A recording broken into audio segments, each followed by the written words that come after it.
Today we are going to talk about enzymes, or we also call it as a cholinesterase reactivators. So enzymes or cholinesterase reactivators we use in the treatment of organophosphate compound poisoning or OP poisoning, organophosphate poisoning or organophosphate compound poisoning. So commonly used drugs are the pralidoxime, obidoxime. Pralidoxime is also called as the 2-PAM or pralidoxime. It is used to restore the neuromuscular transmission. It is used to restore the neuromuscular transmission in organophosphorus poisoning. It is given intravenously in the dose of 1 to 2 gram.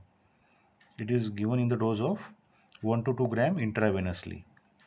And one more thing you should remember about pralidoxime or oximes, that it should be given at very early phase. Before that, enzyme undergoes aging and becomes resistant to the reactivation.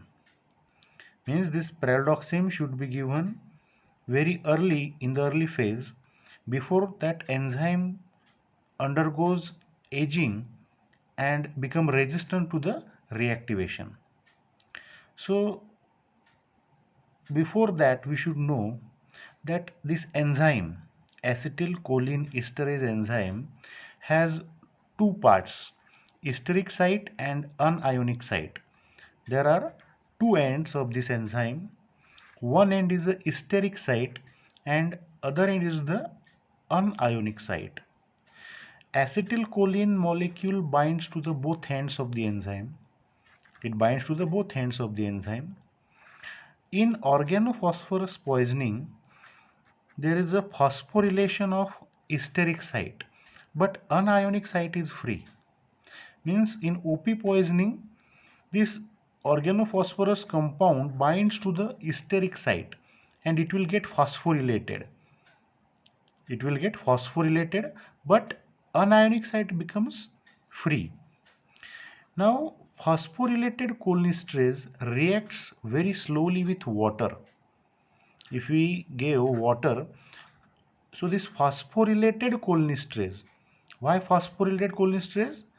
Because this organophosphorus compound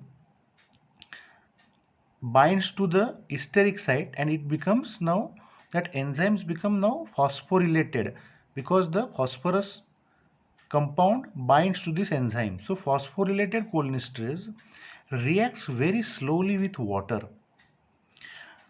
So if we provide more hydroxyl group or OH group in the form of oximes, reactivation of that enzyme occurs more than million times.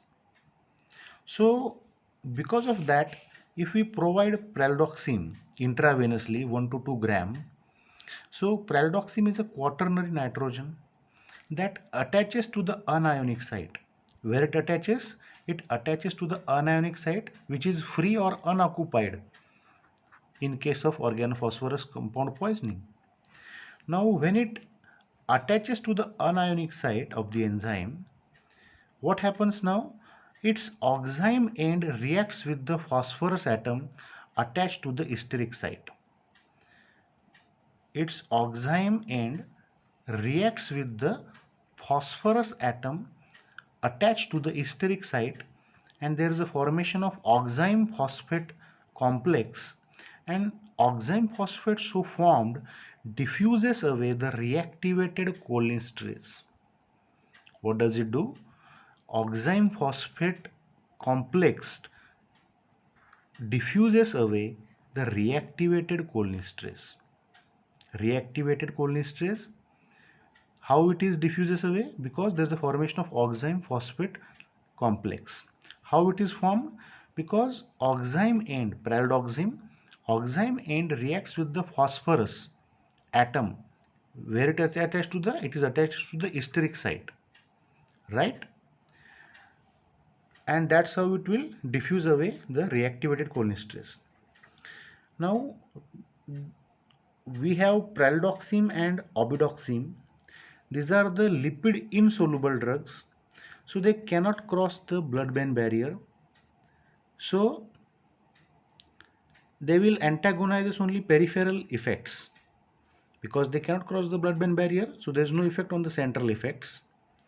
But diacetyl monoxime, which is a lipid soluble drug, and it will cross blood-brain barrier, so it will antagonize both central and peripheral effects of organophosphate compound poisoning, and that's why it is called as cholinesterase reactivators, oximes, and they are used to restore the neuromuscular transmission in the organophosphorus compound poisoning.